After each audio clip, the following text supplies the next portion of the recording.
Ya memang salah satu tantangan ya punya anak jarak dekat dengan usia kakaknya itu memang masih di bawah 7 tahun ya. Tapi kalau, saya melihatnya bahwa setiap anak itu kan punya kebutuhan ya, punya kebutuhan untuk dekat dengan orang tuanya secara full, tidak terbagi. Artinya ketika anak itu sudah mengeluarkan marah-marah, tantrum, mukulin adiknya, itu teh artinya dia tuh sedang kekurangan kasih sayang teh, gitu.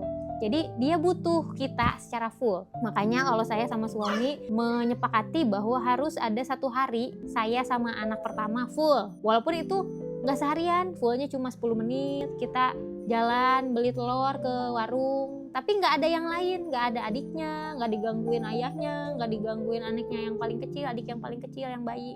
Jadi harus ada apa namanya, harus ada quality time gitu ya, waktu berkualitas meski itu cuma 10 menit. Berarti kalau saya sama abang yang paling sulung gitu ya, yang usianya 5 tahun, ada waktu 10 menit 1 hari, terserah misalnya di hari apa. Ada yang kedua misalnya sama Hana, yang ketiga hari ketiga sama Haura. Jadi memang harus diagendakan untuk punya quality time berdua aja, nggak ada adiknya, nggak ada bapaknya, untuk sama anak sulung aja. Begitu juga dengan ayahnya. Ayahnya harus punya waktu quality time berdua saja sama anak yang lain, sama Haura, pokoknya sama anggota anak-anak yang lain. Nah itu akan meminimalisir tantrum. Karena ketika anak itu udah ngerasa, oh ibu saya teh sayang loh sama saya gitu, ayah saya teh sayang loh sama saya, dia juga bakal sayang sama adik-adiknya teh. Dan ini memang harus membutuhkan membutuhkan kesadaran tingkat tinggi ya teh. Kadang-kadang aku juga tersulut ya emosinya, kenapa sih gitu ya, kenapa sih abang tuh suka kasar banget sih sama adiknya kayak gitu. Tapi ya makanya tiap hari tuh biasanya saya evaluasi sama suami ya sebelum tidur. Dan insya Allah kalau seperti itu anak juga akan bisa menerima adiknya dan menyayangi adik-adiknya juga.